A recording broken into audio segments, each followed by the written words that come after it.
बोलिए बाके बिहारी लाल की श्रीमद् भागवत महापुराण की भगवान का कीर्तन किया और श्री सूत जी महाराज ने प्रश्नों का उत्तर देने का मन बनाया। बोले ऋषियों, इस जगत के कल्याण के लिए जो आपने प्रश्न किए हैं इनका मैं उत्तर अवश्य प्रदान करूंगा, क्योंकि यह प्रश्न तुमने अपने लिए नहीं संसार के कल्याण के लिए किए हैं, इसलिए अवश्य रूप से मैं इनका उत्तर दूंगा। सबई पुंसाम परो धर्मो यतो भक्तिर्ज्योति अहेतुक्य प्रतिहता ययात्मा संप्रसीदति। मनुष्य को अपने कल्याण के विषय में कम से कम विचार तो करना चाहिए कि ठीक है भैया, हमें जीवन मिल गया, पर जीवन भगवान ने दिया क्यों है? किम कर्म को वाद्य संभा। भगवान ने अगर धरती पर आपको भेजा है तो जरूर कोई ना कोई जिम्मेवारी पूरी करने के लिए यहाँ भेजा होगा। सिर्फ ये नहीं कि हम आ गए और बस हमने अपना पूरा जीवन कमाने में, खाने में, पीने में, परिवार पालने में लगा दिया और बस अंत में चल दिए। तो महाराज फिर मतलब ही क्या निकला आने का? आहार निद्रा भय मैथुनम च समान में तक पशुभिन्द्रणाम। फिर हम में और पशुओं में क्या अंतर रहेगा? हम खाते हैं, पशु भी खा लेते हैं, हम सोते हैं, पशु भी सोते हैं। डर हमको लगता है, पशुओं को भी लगता है। जो भी कृत्य हम करते हैं सब पशुओं में भी होते हैं, कोई अंतर नहीं। सिर्फ मनुष्य में भगवान ने एक बहुत अच्छी शक्ति दे दी कि अगर वो चाहे तो उस मन के कारण से वो भगवान को प्राप्त कर ले, और चाहे तो उसी मन से भगवान से दूर भी हट जाए। बोलो राधे राधे। मन एक ही होता है, वो चाहे इधर लगा दीजिए चाहे उधर लगा दीजिए, पर दो चीजें एक साथ नहीं रहेंगी। आप सोचो कि हम भगवान का भजन भी कर लें और संसार में भी रमे रहें, दोनों एक साथ हो जाए, ऐसा होने वाला नहीं। अगर आपके पास बर्तन एक ही है, उसमें पहले से कुछ भरा हुआ है, तो पहले उस बर्तन को खाली करना होगा, तभी उसमें दूसरी वस्तु समाएगी। प्रेम गली अति सांकरी या में दो न समाए। महाराज दो चीजों को एक साथ रखना बहुत मुश्किल है। संसार और परमात्मा दोनों एक साथ नहीं रह सकते। जहां परमात्मा रहते तो संसार भाग जाता है, जब संसार रहता है तो वहां से परमात्मा निकल चलते हैं। हमारी रसोई में, हमारी भोजनशाला में, हमारे किचन में जो भोजन बन रहा है यह परमात्मा का प्रसाद बन रहा है। जब ये भावना रखने लग जाएंगे तो समझ लीजिए आपका घर मंदिर बनने लग जाएगा। आपका कर्म भी होने लग गया और भगवान का भजन भी होने लग गया। हम जो भी कर्म करें उसको परमात्मा से जोड़ दें। आप अपने परिवार को पाल रहे हैं, आप ये ना कहें कि हम हमारे बेटे के लिए कमा रहे हैं या हमारे बहू के लिए, हमारे पोते के लिए। उसकी जगह पे ये कहें कि भगवान ने हमें यह जिम्मेवारी यहाँ पर दी है, तो मैं परमात्मा की दी हुई जिम्मेवारियों को पूरा कर रहा हूं। तो आप जो भी आपके पास है उसको परमात्मा का मानना और परमात्मा के लिए करना, यही श्रीमद् भागवत की शिक्षा है। आप चल रहे हैं, बैठे हैं, उठ रहे हैं, सो रहे हैं, ठीक है, नहीं बैठ सकते आप भगवान के सामने, मत बैठिए। कम से कम चलते फिरते उठते बैठते मन मन में तो भगवान का स्मरण कर सकते हैं। बहुत छोटे छोटे से भगवान के नाम है, राम, श्याम, शिव, ओम नमः शिवाय, जय श्री राम। ये अपने अंदर मन में चलते रह सकते हैं, ये किसी को पता भी नहीं पड़ेगा और आप जपते भी रहेंगे। तो समझ लीजिए कि आपके अंदर भगवान की एक दिव्य भक्ति का आविष्कार होगा। और जब हम भगवान के नाम को स्मरण ज्यादा करने लग जाते हैं तो हमारे पीछे भी वह चक्र रहता है, पर पाप के प्रभाव से वह चक्र सोया हुआ है।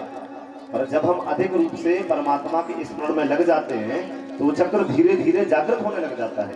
ये बात अलग है कि हमको पता नहीं पड़ता, हमको पता नहीं पड़ेगा और वो जागृत हो जाएगा। इसलिए जिन संतों का जागृत हो जाता है, हम उनके पास जाते ही हमारे कष्ट दूर होने लग जाते हैं। कितनी ही बड़ी समस्या क्यों ना हो, पर हम उनके पास में जाएंगे, मत्था टेका और हमें बड़ी शांति मिलेगी। क्यों? क्योंकि उनके आज्ञा चक्र के आवरण में आपने प्रवेश किया और आपको शांति मिली। और जब भगवान का भजन आप खुद इस प्रकार से करने लग जाएंगे तो वो आज्ञा चक्र आपका भी जागृत होने लग जाएगा। बोलो राधे राधे।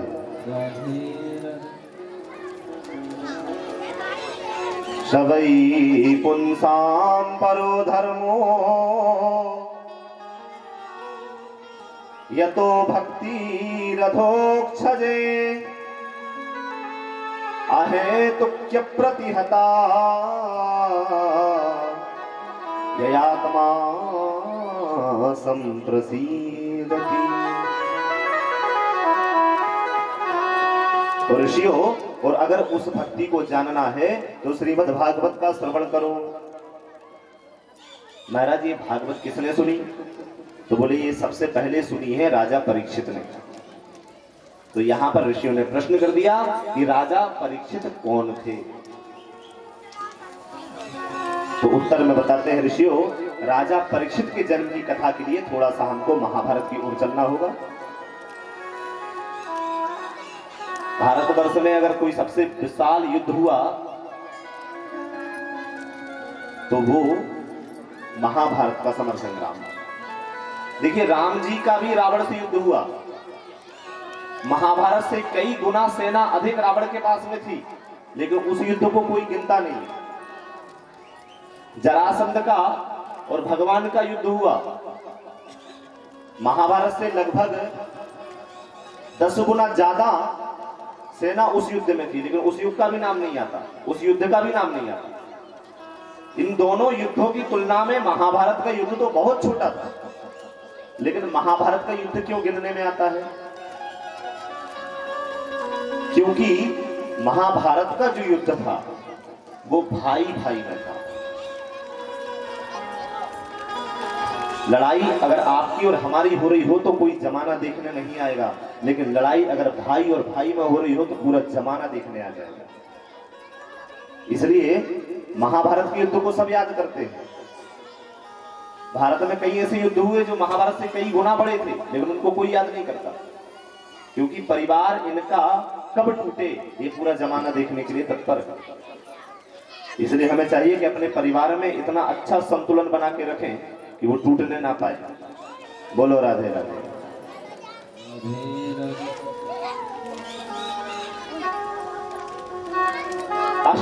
अष्टादश दिवसात्मक महाभारत का समर संग्राम 18 दिन का महाभयानक संग्राम हुआ महाराज। लाखों हाथी, लाखों घोड़े, करोड़ों पैदल, सब के सब महाराज धीरे धीरे करके मौत के घाट उतर गए। यदा मृधे कौरव संजयानाम वीरे सुधे वीर गतिं गतेषु वृकोदरः भिद्य गदाभिमर्श भगनोरु दंडो धृतराष्ट्र पुत्रे।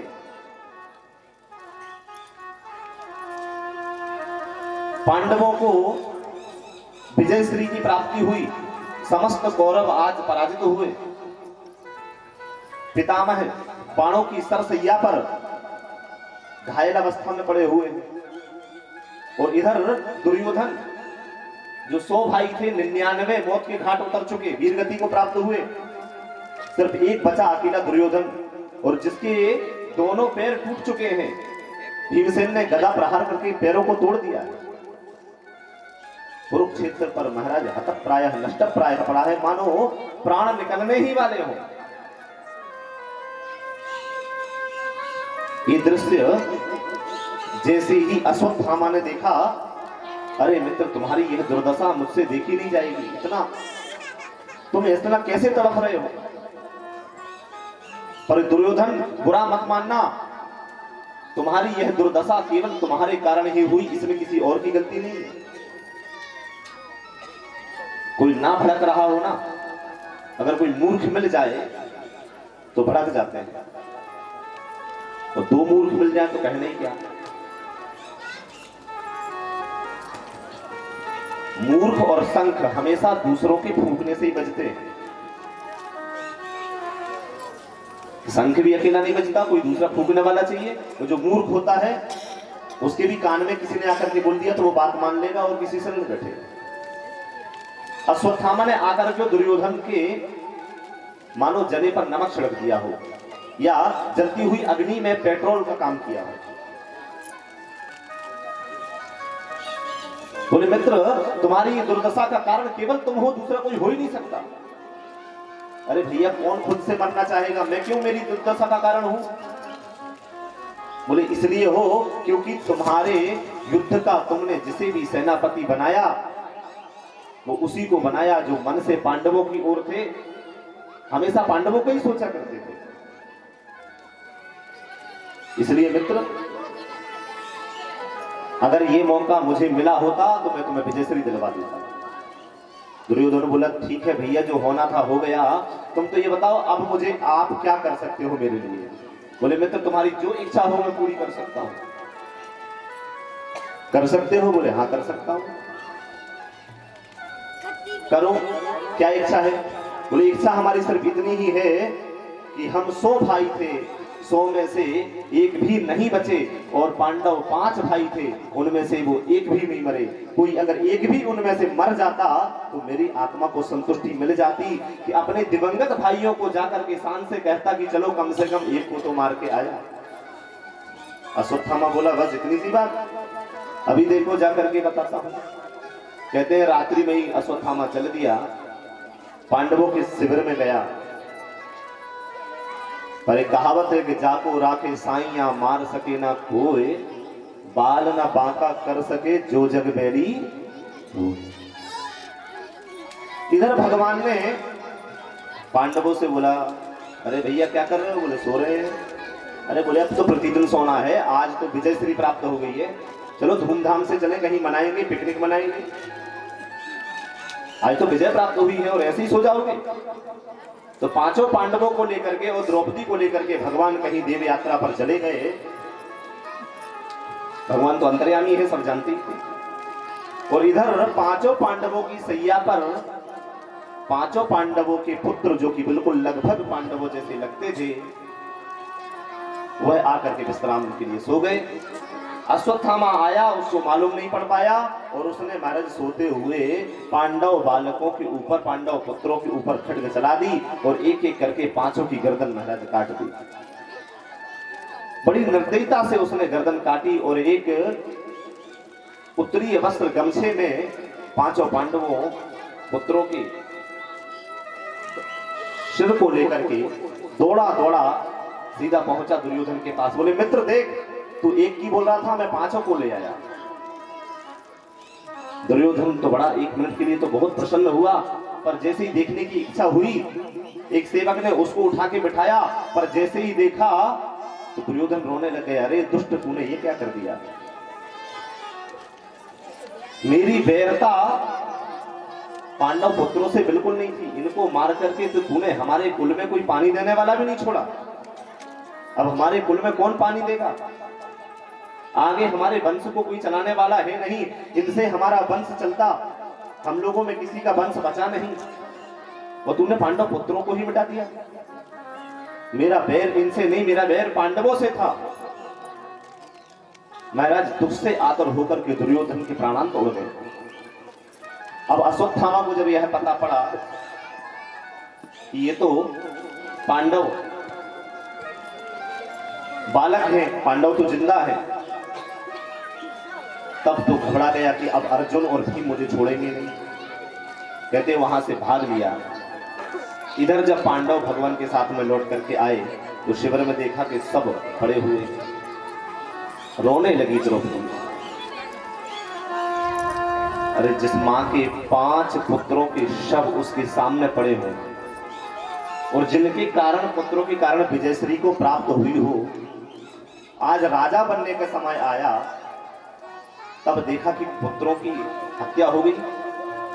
तो जरा विचार करिए उस मां पर क्या गुजरेगी। वो 5 के 5 पुत्र जवान। रोने लगी द्रौपदी कि माता शिशूनां निधनं सुतानां निशम्य घोरं परिताप्यमानां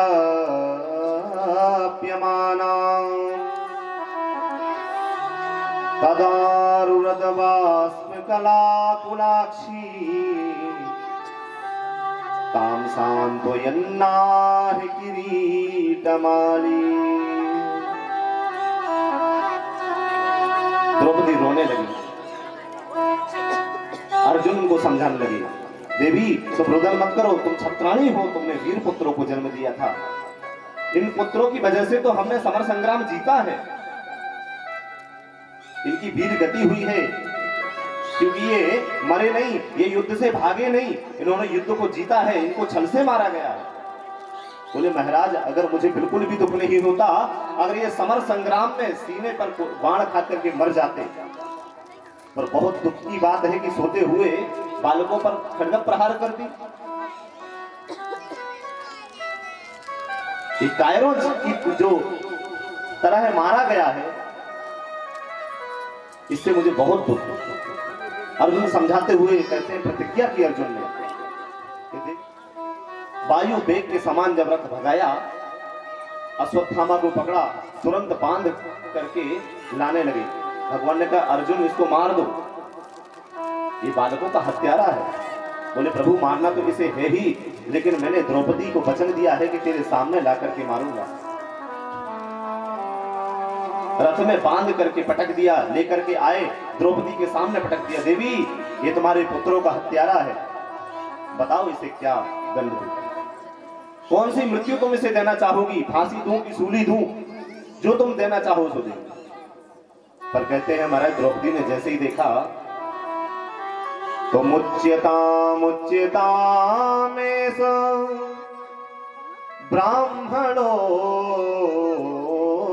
नितराम गुरु, तुरंत जाकर के अश्वत्थामा का बंधन खोलने लगी। बोले मुच्यताम स्वामी छोड़ दीजिए, छोड़ दीजिए। अरे देवी ये क्या कर रही हो, भाग जाएगा। बोले महाराज ये भाग जाए ठीक है, ये तुम्हारे पुत्रों का हत्यारा है। बोले मैं मानती हूं कि ये हमारे पुत्रों का हत्यारा है, इसने मेरे एक नहीं 5-5 पुत्रों को मारा है, पर मैं इसे बिल्कुल मृत्यु दंड देना नहीं चाहूंगा। जरा कल्पना करिए कि जिस मां के 5 जवान बच्चों को मार दिया गया हो छल से रात्रि में, और हत्यारा सामने हो, और उन 5 पुत्रों की मां फिर भी ये कह सकती है कि इसे जिंदा छोड़ दो, हमारे साथ जो हुआ ठीक है, इसको छोड़ दो। ये भगवान श्री कृष्ण की बहन ही द्रौपदी ही ये कह सकती है, क्योंकि भगवान की अनन्य भक्त हैं, तो वह संस्कार जो द्रौपदी में है, ये भाव सिर्फ भारतीय नारी में ही हो सकते हैं, अन्यत्र किसी में नहीं हो सकते। बोल भक्त वत्सल भगवान की जय।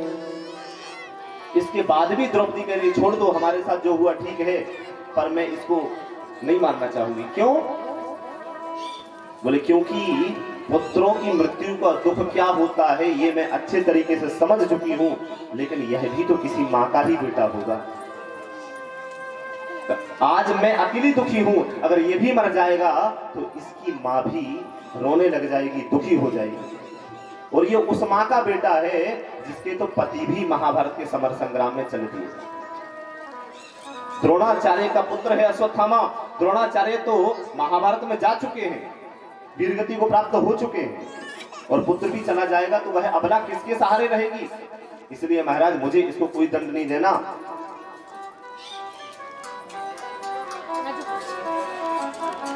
ये बात सुनकर के अर्जुन को बड़ा विचित्र लगा कि मैंने प्रतिज्ञा की है, द्रौपदी बोल रही है छोड़ दो। द्रौपदी की बातें धर्मराज युधिष्ठिर को भी बड़ी पसंद आई, सुंदर लगी। बोले कि बात बिल्कुल ठीक है, एक काम करो कि छोड़ दो इसको, मृत्यु दंड ना दो। विडंबना होगी, क्या करें। भगवान कृष्ण से आश्रय लिया। भगवान कृष्ण ने कहा कि देखो ब्राह्मण का कभी शरीर से वध नहीं करना चाहिए, उसको दंड देने के लिए उसका अपमान ही उसके वध के समान होता है।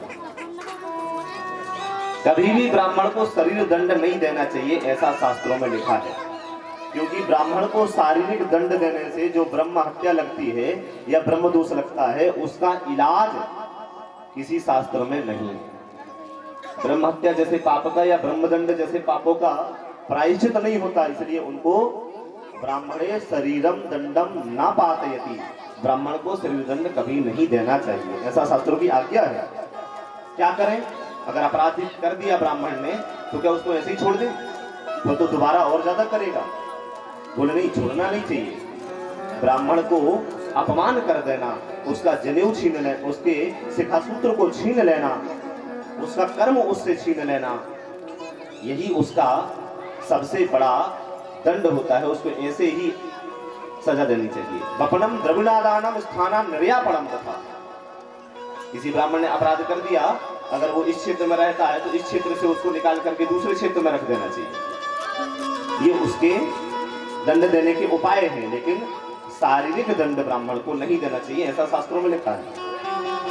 तो बात सुनी तो समझ गए। तो कहते हैं अश्वत्थामा की 5 चोटी की और अश्वत्थामा के सिर पर एक मणि थी।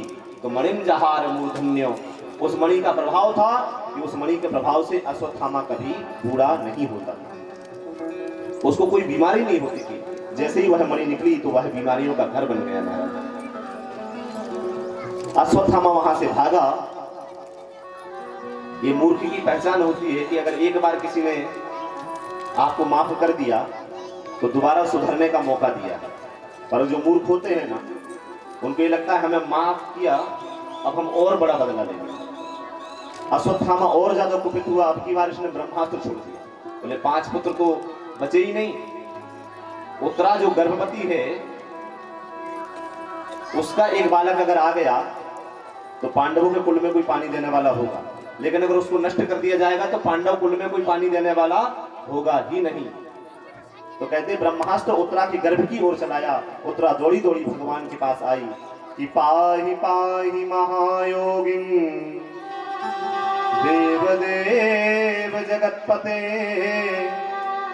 नान्यं त्वदभयं पश्ये यत्र मृत्यु परस्परम। हे प्रभु मेरी रक्षा करिए, हे प्रभु मेरी रक्षा करिए। उत्तरा दौड़ी दौड़ी भगवान की शरण में आई। भगवान बोले क्यों? बोले प्रभु कोई लोग